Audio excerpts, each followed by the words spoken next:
The first thing I want to talk about today is me. I am a certified professional dog trainer and behavior consultant. And I want to point that out because dog training is completely unregulated. Literally anybody can print some cards, make a website, and call themselves a dog trainer and start charging you money. So if you need help from a dog trainer or a behavior consultant, please take the time to ensure the person you're giving your hard-earned money to is educated and certified. There's two certification panels. There's the CCPDT, that's the Certification Council of Professional Dog Trainers.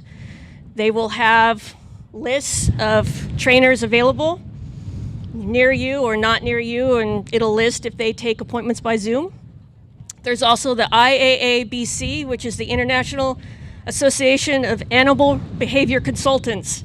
So again, if somebody walks up to you and says, I'm a dog trainer, literally you can go walk up to somebody and say, I'm a dog trainer. It's completely unregulated. So make sure you're getting help from a professional. Now, first topic of the day is dog bites. This is a hot topic because last year there were 5, and we've already had 1 this year, yesterday. So let's talk about how to avoid them. And we're going to talk first about body language and reading the body language of the dog. And this can be for dog owners or non-dog owners. I've seen plenty of people get bit by dogs with wagging tails. A wagging tail is not a barometer of how friendly a dog is. A general rule of thumb I would say is if it's not your dog, don't reach out. And if you want to pet the dog or interact with the dog, ask. And especially if a dog is alone and tied to a chair, that dog is going to be guarding that chair while their owner is away. Do not approach and reach out to an unaccompanied dog, period. Full stop. It's just inviting a bite. This environment is super stressful for animals, especially when the wind starts kicking up and things that don't normally move are now all of a sudden flapping in the wind and moving and spooking them. So just, if it's not your dog, don't touch it. If you want to touch it, ask. And if the dog looks stressed, give it a wide berth. So for dog owners, the next thing I want to touch on is never, ever, ever punishing your dog for growling at somebody. A growl is your first line of defense to avoiding a bite. And if you punish your dog for growling at people, your dog will stop growling, but then now you have a dog that goes from 0 to 60 and is completely quiet and then bites. So don't punish growling out of your dog. It's the same as taking the battery out of your smoke detector. It's your early warning system that a bite is imminent. So don't punish it out of your animal. The next thing I want to chat about is shy and fearful dogs. So if you have a shy or fearful dog, this is not the appropriate environment to be working on it with your animal. Your dog would probably be better off in the van or the car or the RV. I've seen lots of stressed out dogs. How do you tell your dog is stressed out? Is your dog panting heavily even though it's just sitting still? It's not being active. Is your dog drooling? Is it hypervigilant? Is it just totally scanning the environment constantly, worried about everything? If your dog is stressed, you're not doing yourself or your dog any favors by forcing it to be out here with you. Just take it back to the car. I guarantee the 5 bites last year, I guarantee all 5 of those dog owners never said to themselves, my dog's going to bite somebody today. You know what I mean? You never see it coming. And a lot of people think that if you're right next to your dog or even holding your dog, that you can prevent something, and I guarantee you your dog is faster than you. and they just pop out like a viper, and it's been, they've bit somebody. And it's no joke when your dog makes contact with somebody and draws blood. It's very serious. And yesterday we had the bite, and the person took off with their dog. So now the person that was bit has to go through several rounds of rabies vaccinations, because now we don't have any way of proving that that dog was vaccinated for rabies. So if your dog does bite somebody, please, for the sake of the person that got bit, don't just leave with your dog. It's terrible. Going back to shy, fearful dogs. A lot of times when you have a shy, nervous dog, they'll do something that's called shutting down. So they'll be overwhelmed and they just shut down, and they will appear calm. And they're anything but. So just because a dog looks calm and okay doesn't mean they're calm and okay. And so again, do not reach out and touch an unknown stranger's dog. I want to talk a little bit too about us. And if I'm extremely introverted. This is really hard for me today, but I'm here doing it because I care about your dogs. But thank you. But I get nervous around a lot of people, and emotions flow right down the leash to your dog. So if you're nervous, your dog's going to be nervous.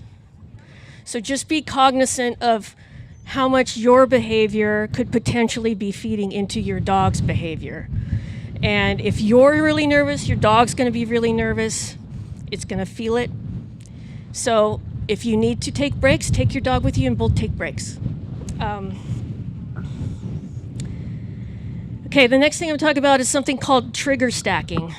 And if I use terminology, I'm not trying to dazzle you. It's just so if you go look up something on Google later, if you have the correct terminology, the better your results. So trigger stacking is when your dog is triggered by something, let's say a flapping sign. It's making it nervous. So every time it gets triggered, it gets a spike of cortisol. And then it sees something else, like a kid running by, and that makes it nervous. And so you gets another spike of cortisol. And then a dog walks by and lunges at it and barks at it, and it's getting another spike of cortisol. So all these things stack one on top of each other. It can take 72 hours for your dog's cortisol level to go back to normal. So if you think about how many days we're here, if your dog's getting stressed throughout the day, its cortisol level, even by the next day, has not gone back down to normal. So think about events stacking and how that could lead your dog to react to something that it would normally be okay with in a different way, because it's tapped out cortisol-wise. Does that make sense? It does. Okay, trigger stacking. Think too that if your dog is here and having a blast, there's two types of stress. There's eustress and distress. So there's happy stress and fearful stress.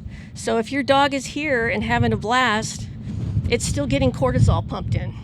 So it can go either way. Even if you don't have a shy, fearful dog and you have a dog that's having its time of its life, it's still getting cortisol. So just be cognizant of your animal and just be there for it. You're its guardian. If you think it's stressed, give it a break. Take it back to the car. Bring it back out later. Just let it reset. Make sense? I hope. I see some nodding heads.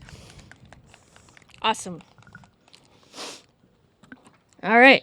So I walked around a little bit yesterday asking folks with dogs what they wanted me to talk about.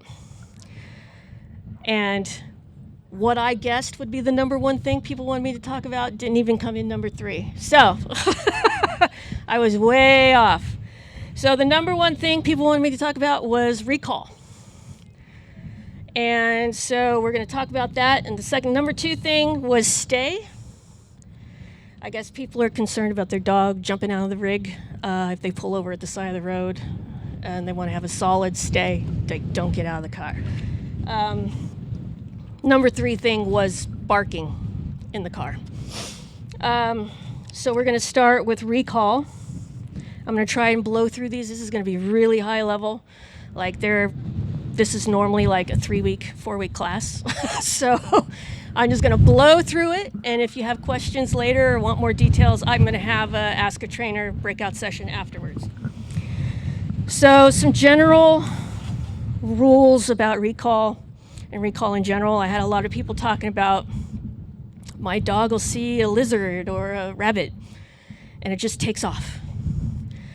So that's not recall, that's impulse control. Your dog has poor impulse control. So that is a separate exercise. If your dog is just taking off, that's something separate to work on than recall. Recall is getting your dog back once it's taken off.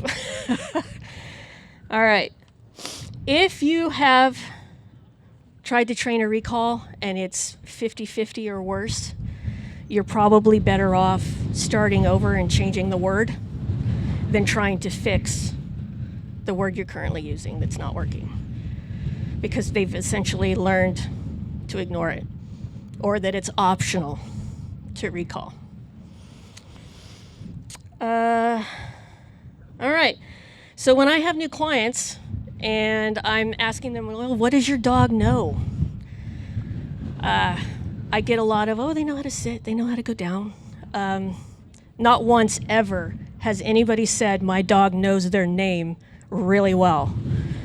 So name response, of really snappy, reliable name response cue, or just saying their name and having your dog orient to you, is half the battle for a good recall. If you can say their name and they stop and they look back, you're halfway there.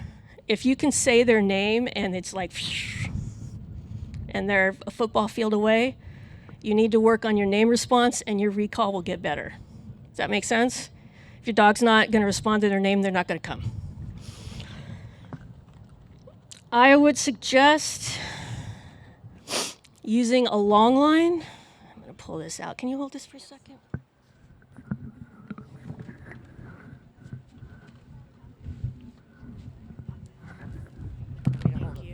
Thank you very much. So this is a 15-foot long line. And I would not suggest getting anything longer than 15 feet. I would say 10, 15 feet is best. Otherwise, you spend most of the time out with your dog managing the line and not having a good time with your dog. But this is a great passive way to train your dog to stay near you when you're out and about. Because they'll learn, well, I can't go any further than this. You know what I mean? So start using a long line and your dog will start to develop a 10, 15-foot orbit around you when you're out off leash. And it's passive. You don't have to do anything. If you're out and about hiking or doing whatever and your dog is off leash and he wanders over to you to check in, always reward that. Give them a treat for doing it. Because if every time they check in with you, they get a treat, they're going to do it more often. And the closer your dog is, the easier a recall is going to be. Make sense? Okay. So there are 5 rules for a solid recall. Number 1, never, ever, ever call your dog to you for something it might or will find aversive. So if your dog hates getting a bath, do not call your dog to you and then plop it in the bathtub. If your dog hates having their toenails trimmed, do not call your dog to you and then trim their toenails. The dog hates going in the crate. Don't call your dog to you and shove them in the crate. You don't want to give your animal any reason to think twice about coming when they hear you use the recall cue. A recall cue should never mean the end of a good time or the start of something bad. It should only ever mean a party is about to happen and I want to be there when it starts. 2, all right. Never, ever, ever call your dog if you're not sure they're going to come. And this is where you want to think about no failed recalls. And this is where having really strong name response is going to help you. It's going to be a barometer of whether or not you even want to throw the recall cue out. If you say your dog's name and you get nothing, don't call them. They're not going to come. If they're not responding to their name, they're not going to come. And so every time you say the word, you have to make it happen. So if they don't start coming when you say come, or whatever here, or whatever your recall word is, you have to save it. So if you're not in a position to where you can save it, or go after them if you need to, or you just don't feel like doing it, don't use the word. Because every time you say it and you don't follow it up, you're ruining it. And you're just shooting yourself in the foot. And it's to have a dog with a really solid recall, it takes a lot of work. And don't waste that work. All right. No failed recalls ever. So let's talk about what do you do? I called my dog. I said his name. He looked. I thought I was halfway there. I said come. And they just looked away and kept going. So what do? So when you have to save it, you have to start doing the hard sell. And you're going to start being loud and sound fun. Don't sound angry. Don't get angrier and angrier, because that's not going to convince your dog that they want to come back to you. But you're going to start, woo, make a fool of yourself, sound fun, and save it. And a lot of times running the opposite direction will get your dog to run up and after you. And then once they get to you, you're still going to reinforce it because they did come.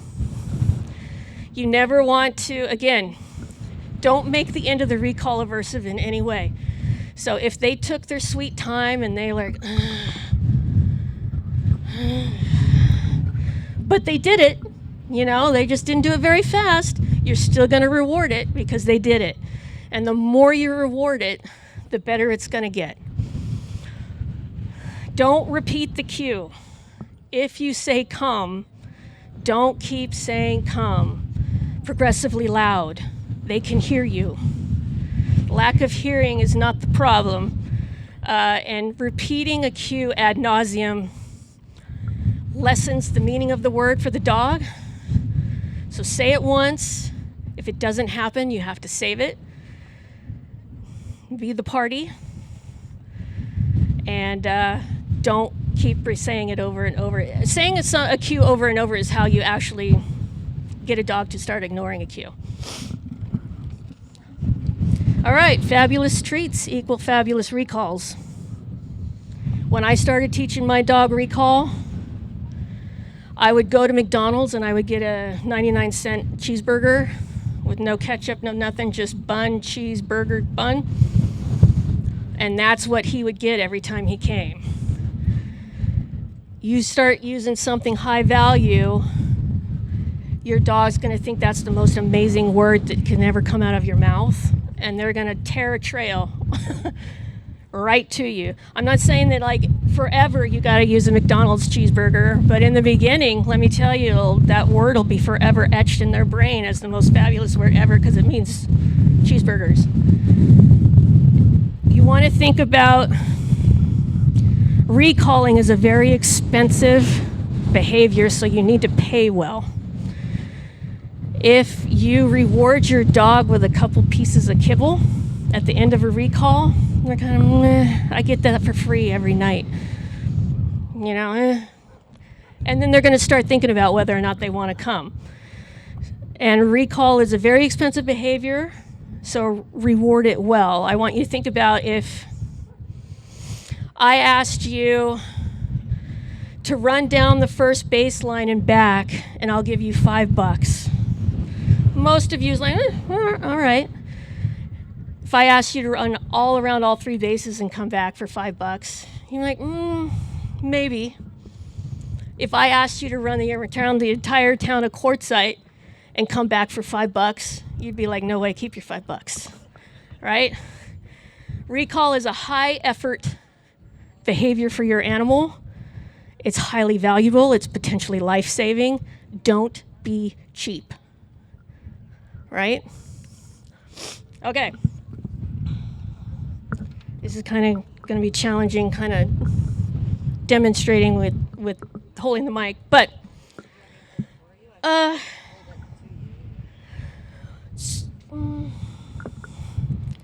figure it out.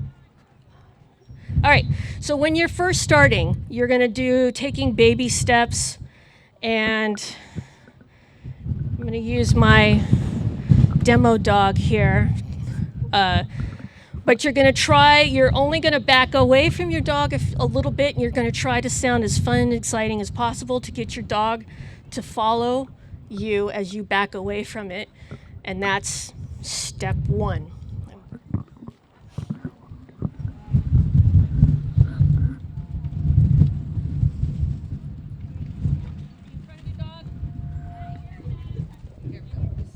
You're just going to be fun, like, woo! And as it starts coming, you're going to throw the word out. Come! As it's coming to you. And then when it gets to you, you're like, oh my God, you're the smartest dog ever. Here's some cheeseburger. Ah, thank you. You're going to give a lot. It's going to be a jackpot behavior. So you're going to don't just give one. You're going to give a bunch. And dogs find it more valuable to have a bunch of little pieces of something rather than one big chunk. So if you just give them one big chunk of something, they're thanks, but it doesn't mean as much as if you're just peeling pieces off that one big chunk. Plus, you want to build duration at the end of your recall. You do not want a dog that runs up, grabs a treat, and then boom, is off again. So if your dog has come up and you're peeling off little pieces, you're kind of naturally building a little bit of come and stay with me, because it's going to just keep coming. Who knows when the treats are going to stop? Oh my God, I can't wait for you to say that again. All right? When your dog comes up to you, do not ask it to sit, because now it's going to associate all those treats and that big jackpot with the sit and not the recall that preceded it, right? So when it comes up, he might naturally sit, but don't ask him for anything else, or he's going to associate the treats with that last thing that you just asked, right? So don't ask for a sit at the end. Just have a party when they do it. And then that's baby steps start. And let me tell you, if you use something super high value, it's going to go pretty quickly, because every time you say that word, they're going to go right to you. Okay, how am I doing on time? Okay, I got about a half hour. Okay. That's really high level, and you slowly start building distance from the ask. Having your dog have a really great name response is going to do a lot of the heavy lifting, because half the battle is getting their attention for you to ask them for something. So if you go and look for exercises online called reliable name response, practice that in progressively distracting environments. When you start teaching the recall, do it in your rig, so a low distraction environment. Slowly ratcheting up the distraction level. Like, don't practice it in your rig. Your dog's doing amazing, and it only has to travel 5 feet, and then go take it on this huge hike, and it's a football field away, and expect it to work. So slowly ratchet up and this is where the long line's going to be your friend, because you will be out and about and it can't be that far anyway, and it's going to be super easy for your dog to make the choice to come back to you and get an amazing treat and a lot of it. Okay, make sense? Awesome. Thank you.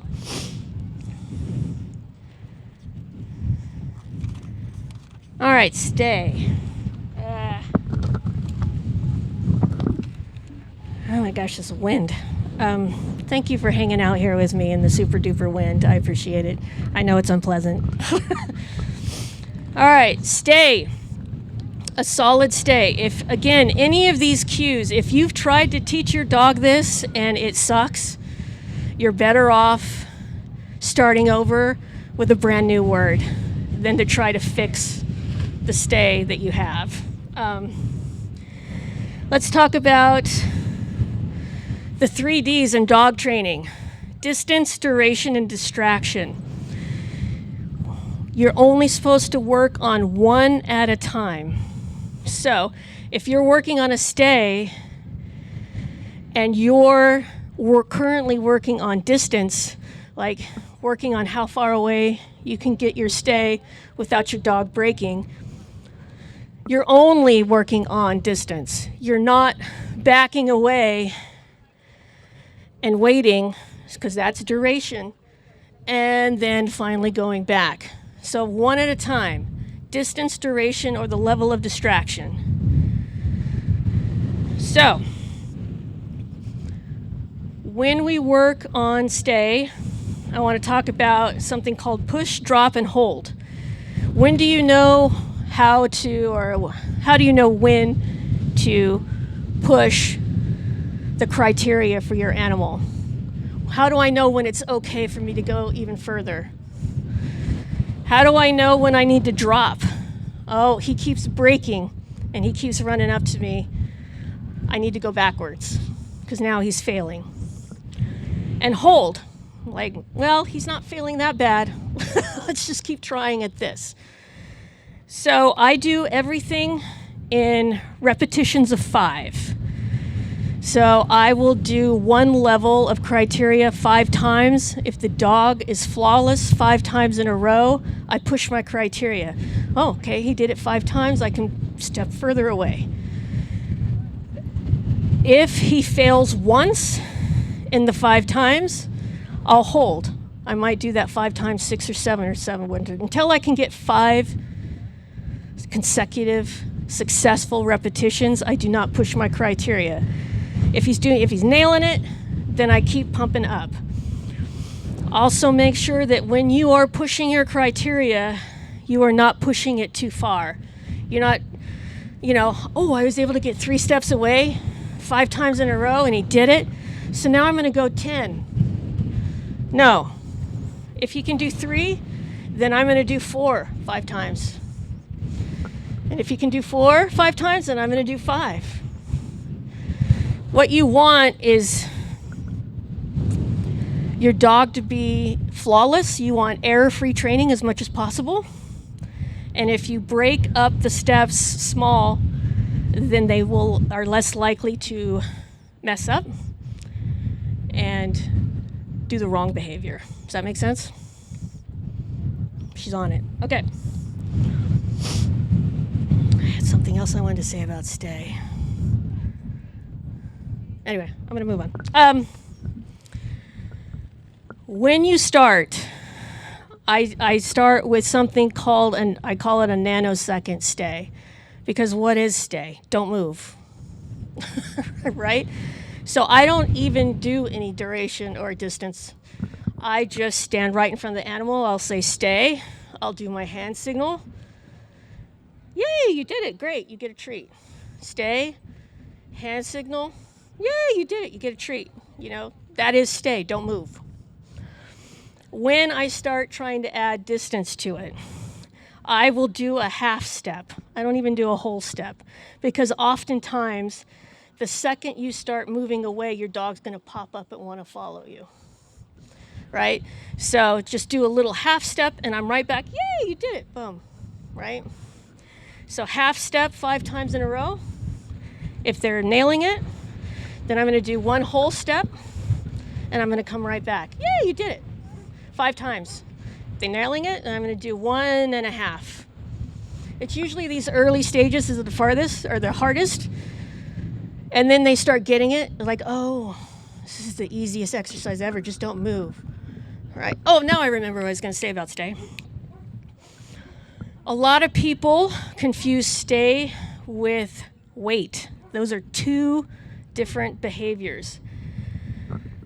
When you are teaching a stay, what you are teaching is do not move until I physically return to you. You never, ever, ever release your dog from a stay from a distance. So you'll see a bazillion YouTube videos of somebody working on stay and recall at the same time where they put their dog in a stay. Come, right? And all you're teaching your dog is to break their stay. So when you're teaching a stay, your dog never is released from their stay until you physically return to them, never from a distance. Okay. So once you can get several steps away, you want to start mixing it up a bit. And I will start with, okay, I'm going to say stay, hand signal, and then I'll turn my back. Yay, you did it. Treat, right? Because this is a different picture. Turning your back. You don't want this. Stay, stay, stay, right? You want to say stay and be able to walk away and feel confident your dog's not going to move until you come back. Make sense? Say it once. Once you've gotten like 5-10 steps or so and the dog's reliable and nailing it, then you start adding variables like, okay, I'm not going to go any distance, but I'm going to turn my back to you. Oh, yay. So they learn it's the same thing when they see your back. Oh, stay is stay, whether you're looking at me or not. Then you want to practice, once you can turn your back, you want to practice walking away with your back turned and coming back, but also walking to the left or right. Yay, you did it. Boom. Walk that way. Yay, come back. Yay, you did it, right? So it gets a picture of stay means stay, whether I back away facing you, whether my back is to you, whether I go that way or that way, do not move until I come back. Make sense? Any questions? Again, I'm like blazing through these. So apologies in advance. If you have questions, you'll know where to find me. Okay. I've got just a few minutes left. Barking in the rig. Some people don't mind this. Some people like it. I like my dog to alert me that there's somebody near my car. I don't consider it a problem behavior unless you're unable to stop your dog. Like if you're like, okay, dude, I see him, thanks for the heads up.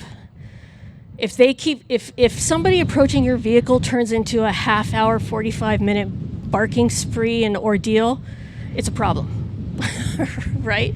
Like I like that you alert me, but I don't need you going on and on and on about it. I don't need this to ruin our day. Get over it. So what you kind of need to do to work on that is the easiest way is to have people helping you, and you be in your rig with your dog and have somebody walk by close enough that your dog sees them but hasn't started barking at them yet. And then you just start pairing. The sight of somebody walking by equals a treat for you. It's good news, actually, man. Like every time somebody walks by, good news. I've got a treat for you. And then slowly, as what you're going to start to notice is when your dog sees a person, they're just going to look back at you like, where's my treat? There's somebody right there. Right? So, which is a nice problem to have. And then when they're starting to see people and start wagging and looking at you like, ooh, there's somebody, cha-ching, you start closing the distance. You start having that person try to walk by closer and closer to your rig, or as close as you would like somebody to be able to walk by your rig without getting accosted by your dog. Does that make sense? You're just trying to change their attitude and their feeling about that scenario and have them think somebody walking by is great news because I'm going to get a treat. All right, now I'm supposed to leave like 10, 15 minutes at the end for questions. So if you have a question, feel free to approach the mic. If you don't have any questions,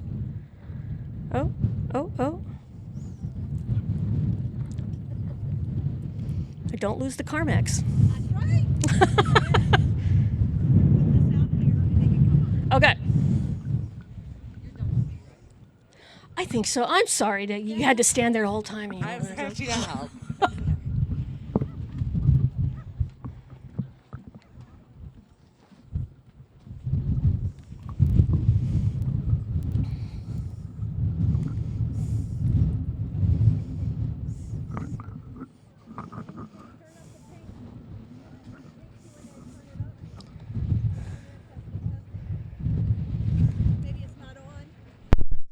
Here we go. Turn it down a little bit. Testing, testing. We got it. They'll hear you if you do it this way. What do you think we need to hear about?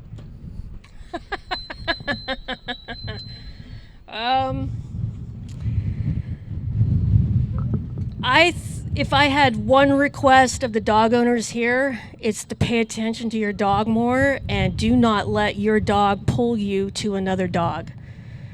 There have been plenty of times, especially I saw this yesterday, I haven't been out here much today, but a dog being good, lying on a blanket, minding its own business, and somebody, being pulled around by their dog or not even looking at their dog, going up to this dog and just totally ruin everybody's day. Everything was going smoothly until this dog interjected itself into their lives.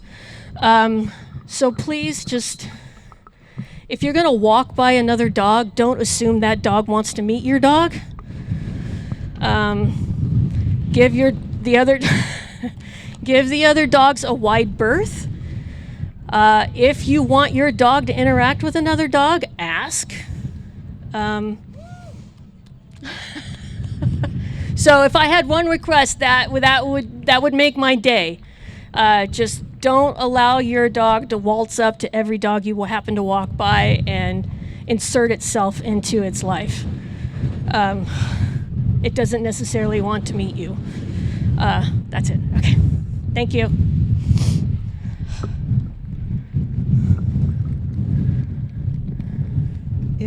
If I've been working on come with my lead and I'm out somewhere past that 15 feet, 25 feet or so, and I do the come and it usually works, but sometimes it doesn't, should I go back to? So if it's not working, you've got to save it. So either shorten the distance to the dog, make it easier for the dog because you've just cut the distance that they need to come back to you in half. Sound fun. Like there's a good time over here. Do the hard sell. Oh my gosh, I am a blast. I've got all the things, right?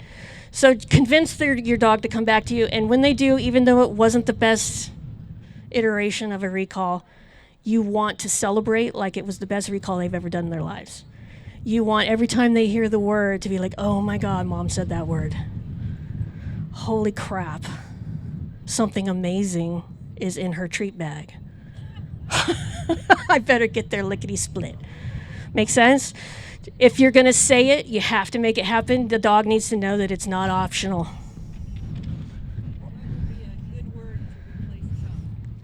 She asked, what would be a good word to replace come if you're going to start over? You could say here. I've always been a fan of report. So it could be Shazam. It could be anywhere. It could be pineapple. It doesn't matter. The dog doesn't know. Just whatever rolls off your tongue easiest, I guess. It's usually easiest. Thank you.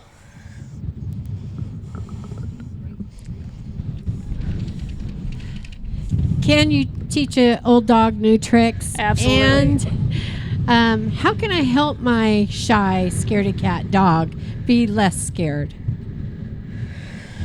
Okay, you can teach most anything you can teach an older dog at any life stage. The only problem you have when the dog is older is there's learning history of the wrong thing.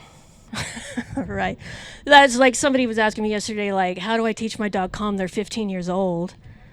And the only problem with teaching calm to a 15-year-old dog is they've had 15 years of ignoring you.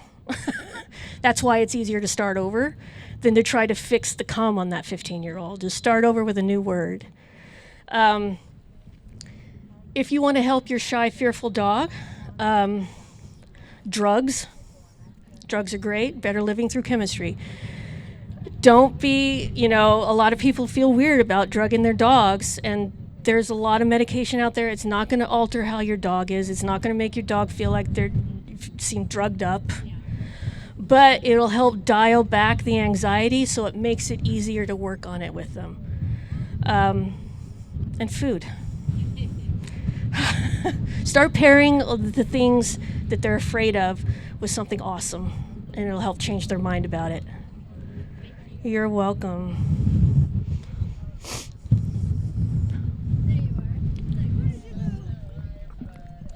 I'm sorry if this was addressed before, but what do you do if your dog is not food motivated?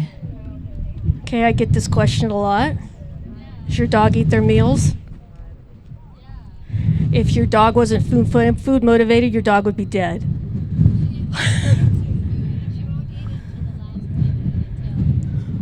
The thing is your dog is eating your dog is food motivated. So it may be more motivated by a toy or play or something else, but if your dog is outside and not taking food and not crappy food, like don't try to train your dog with a piece of kibble. If you have something high value and your dog won't eat it, your dog is what's called over threshold, where they're so overwhelmed or whatever, or overstimulated, they don't care about food, which is kind of something to work on before. So I've been feeding my dog hamburger. And, Great. yeah, They're eating it, right? yeah. Well, No, I haven't been doing it wrong. But did you say raw? no, I said, they're food motivated if they're eating the burger. But if I try to use it for training, Then you're what you're trying to do is too hard. Take a step back, make it easier. If your dog is not taking the food, they're over threshold, and you need to make something about what you're trying to do easier for the animal. maybe also that they're not hungry. Possibly. I mean, it's always ideal that if you're going to do a training session to do it before a meal so they're not satiated. Right? Okay, well, I'll try. I'll keep trying. All right. I have another question, but I'll Okay. I'm going to be over there too. Yes. Hi, I was wondering at what age you start the training and how long do these sessions last? I picked up my dog when he was 10 weeks old and I started day one, but I'm a trainer, so I'm kind of nerdy about it. But you're never too young to start even with just the basics. You're going to let your dog decide the duration of a training session.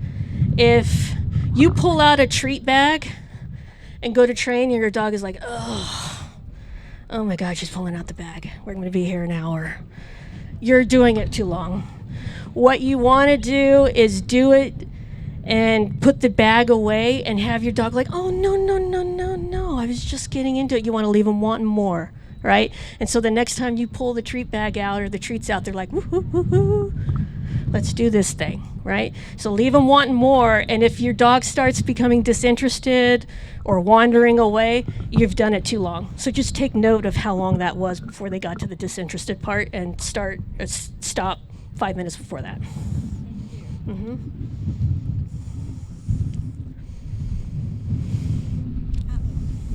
Thank you. Hi, my question is, when we're in this environment all parked together and my dog is protecting his water, resource protecting, and my rig's open, his water is there, other dogs come in. Your dog's resource guarding? Water. What? Water. He's resource guarding water. Water. He doesn't resource guard food or toys, just water? Yes, but I can remove that, but water is out, or is always out, and so other dogs come in and want his water. Does he straight up attack them or just growl or bark at them? Both. He Both. has done both. I mean, he hasn't drawn blood, but he has Attacked. Okay. So I would try to keep your water where there's not an option for a dog. What you don't want is the dog rehearsing the behavior that you would rather not see exhibit. So I would try putting the water somewhere else where another dog can't come up to it so he doesn't feel like he needs to sit and guard it.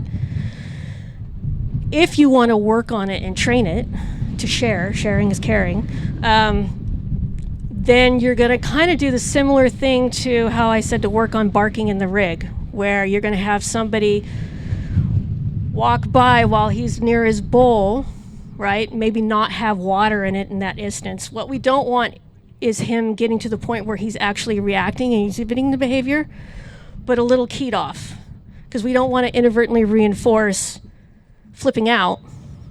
What we want is him right before the flip out stage, and then we compare like, oh, a dog's walking by, it looked at your water bowl, and you didn't do anything. Great, here's a treat for you. Again, it's just trying to pair a treat with something the dog doesn't like to change his mind about it. Make sense? Sure.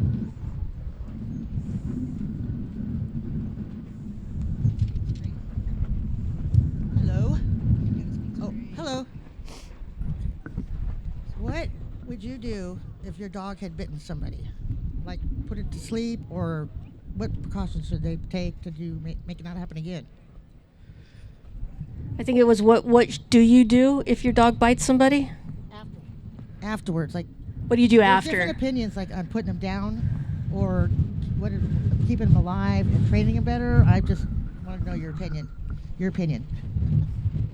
So if it's the first time your dog has ever bitten somebody and it's news to you, right? Like this is the first thing. It's when it starts happening 2 or 3 or 4 times when you need to start addressing it.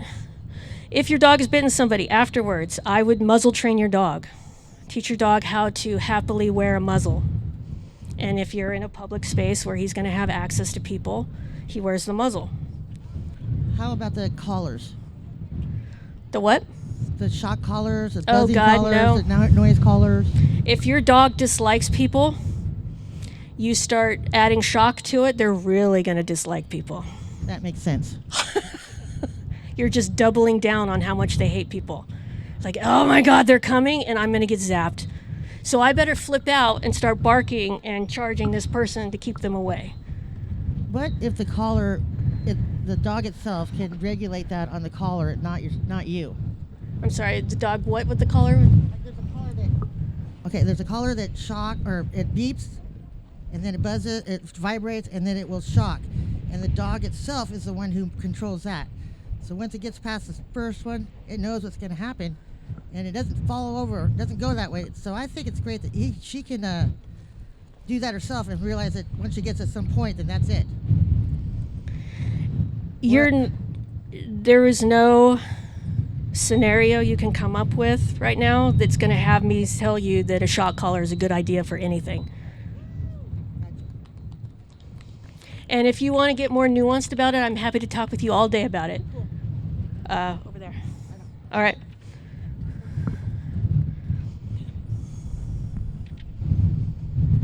I'm wondering if you have tips for leash reactivity between dogs. What was that? What to do?